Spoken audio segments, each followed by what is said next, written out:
여러분들은 어떤 사람에게 매력을 느끼시나요? 잘생긴 사람, 머리가 스마트한 사람, 사회적으로 성공한 사람, 아니면 돈을 많이 번 부자. 이런 사람들에게서도 매력을 느낄 수 있지만 의외로 사람들은 결핍이 있는 사람에게 매력을 느낀다고 합니다. 그 결핍이 무언가에 대한 열정으로 바뀌었을 때 사람들은 큰 감동을 느끼고 그런 사람에게 매력을 느낀다고 하죠.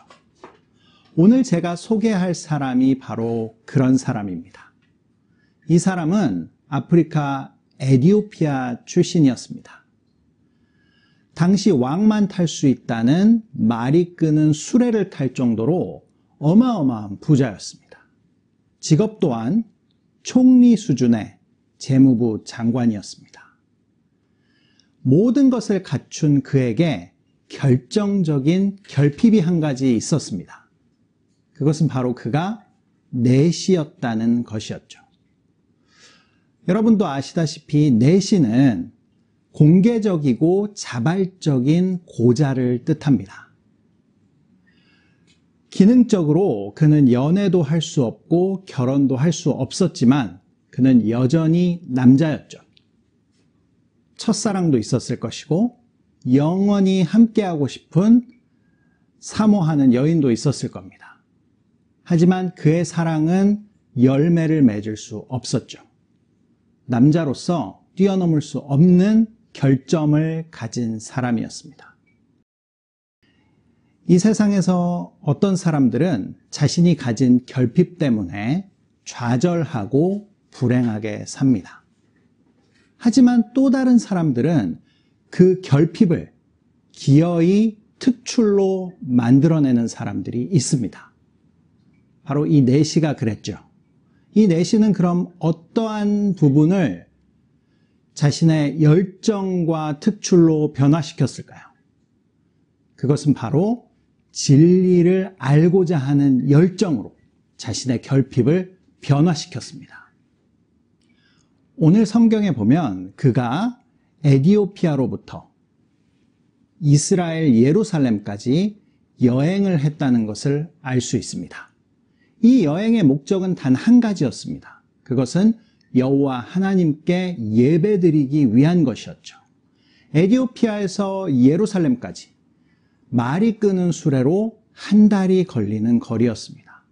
왕복 2달이죠.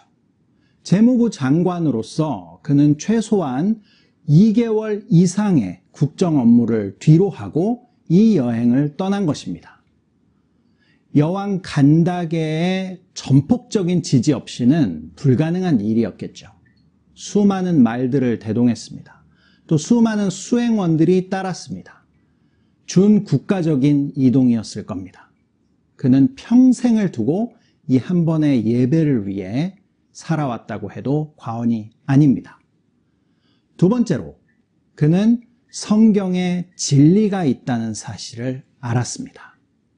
그는 이 여행 중에도 성경책을 놓지 않았습니다. 지금 우리 모두 성경을 가지고 있죠. 하지만 그 당시에는 인쇄술이 발달하기 이전의 시대입니다. 성경은 양피지나 파피루스에 쓰여졌죠. 그것들이 워낙 고가였던 데다가 일일이 서기관들이 그 성경을 다 기록해야 했기에 성경 한 권 만드는데 수년의 시간이 걸렸습니다. 바로 고가일 뿐만 아니라 아무한테도 팔지 않는 이 성경을 에티오피아 내시는 소유하고 있었던 겁니다. 그는 본국에서 이 성경을 구하기 위해 자신의 온 재산과 그리고 인맥을 다 동원해서 이것을 구했습니다. 왜 이렇게까지 했을까요? 그것은 바로 성경이 보화보다도 자신의 생명보다도 귀한 진리가 담겨 있다는 것을 알았기 때문이죠. 세 번째로 그는 영적으로 목마른 사람이었습니다. 그가 에티오피아로 돌아가는 길에 수레에서 성경을 큰 소리로 읽고 그 내용을 인지하였습니다. 성경은 히브리어로 쓰여 있습니다. 그 당시 이스라엘의 유대인들도 그들의 생활 언어가 히브리어는 아니었습니다. 바로 아람어를 사용했죠. 예수님께서도 아람어를 사용했습니다. 히브리어는 문자 언어였습니다. 그럼에도 불구하고 그는 에티오피아에서 히브리어를 공부하고 또 그것을 읽고 이해할 수 있는 능력을 갖춘 것입니다. 지금으로 치자면 이런 것이죠. 피부색이 검은 아프리카 출신이 우리 대한민국에 와서 훈민정음을 큰 소리로 읽는 것과 같습니다. 나란 말씀이 중귀게 달라 서로 사마띠 아니할세. 얼마나 대단하고 이상한 일입니까?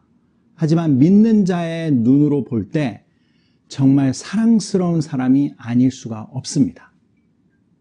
그런데 여기서 잠깐 그가 온 인생을 들여서 예루살렘 성전에서 예배를 드리고 또 많은 돈과 열정을 투자해서 성경도 구하고 또 읽고 이런 일을 했다면 이번 여행을 통해서 그가 구원을 받고 그의 영적 목마름을 완전히 해소할 수 있었을까요?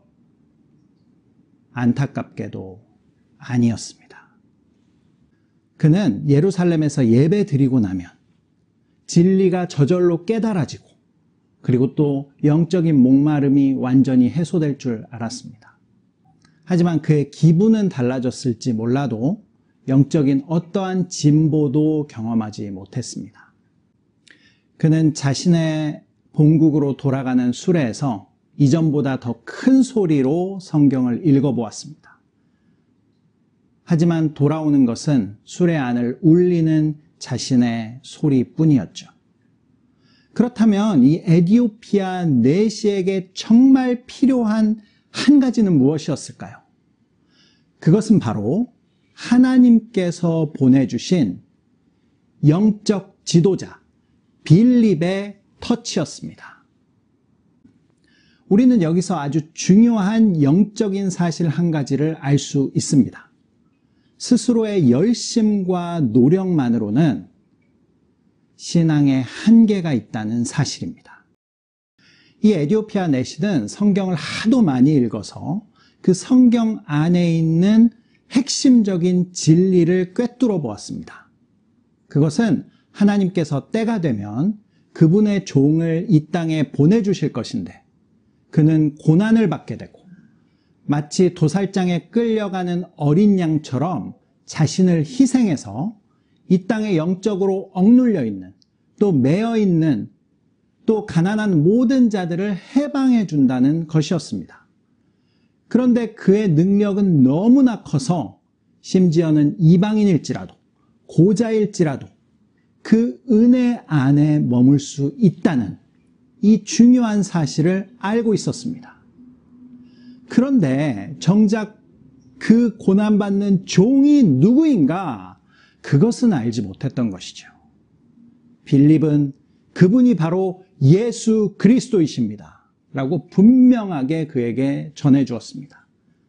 그리고 그가 가진 성경을 펼쳐서 예수님 중심으로 이 성경을 바라볼 수 있도록 진리의 눈을 열어주신 것이죠. 저도 꼭 필요할 때마다 영적인 지도자들의 터치를 받았습니다. 제가 미국에서 공부할 때 신학을 학문으로만이 아닌 정말 삶으로 살아내는 교수님의 세심한 영적인 터치를 받았습니다. 또 목회를 할 때는 설교의 대가이신 선배 목사님의 아주 구체적인 영적 터치가 있었습니다. 또 좌절하고 실패하고 낭망할 때마다 하나님께서는 영적 지도자를 보내주셔서 그분들에게 터치를 받을 수 있도록 인도하셨습니다.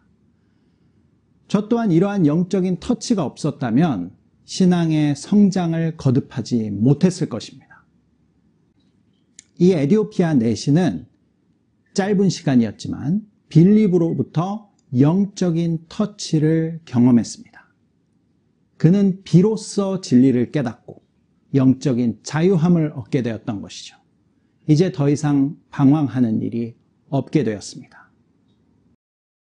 성경을 보면 이 영적인 지도자에 대한 이야기가 많이 나옵니다. 공통점인 점은 이 영적인 지도자로부터 터치를 받은 사람이 또 다른 영적인 지도자가 된다는 사실이죠. 성경은 영적 침체기에 빠져 있는 모두에게 이렇게 이야기하고 있습니다. 너희를 인도하는 자들에게 순종하고 복종하라. 그들은 너희 영혼을 위하여 경성하기를 자신들이 청산할 자인 것처럼 하느니라. 그들로 하여금 즐거움으로 이것을 하게 하고 근심으로 하게 하지 말라. 그렇지 않으면 너희에게 유익이 없느니라. 여러분들 중에 오랜 신앙생활에도 불구하고 영적인 침체에 빠져 계신 분이 있습니까? 관계의 어려움을 극복하지 못하는 분들이 계십니까? 하나님께서는 여러분들의 처지를 미리 아시고 여러분들이 손을 뻗어 닿을 수 있는 거리에 영적인 지도자를 반드시 준비하셨습니다. 이제 그 영적인 지도자를 인정하고 그로부터 멘토와 터치를 받아 영적인 자유함과 참 기쁨을 누리는 모두가 되시기를 바랍니다. 아참, 제가 에디오피아 내시에 대해 한 가지 중요한 사실을 빼먹었습니다. 바로 그의 이름이죠. 그의 이름은 무엇일까요? 안타깝게도 성경 어디에도 이 에디오피아 내시의 이름이 나와 있지 않습니다. 아니, 이렇게 아름답고 이렇게 귀한 사람인데 왜 이름이 나와 있지 않은 것일까요? 그것은 바로 여러분들이 그 매력적인 그 사람이기 때문입니다.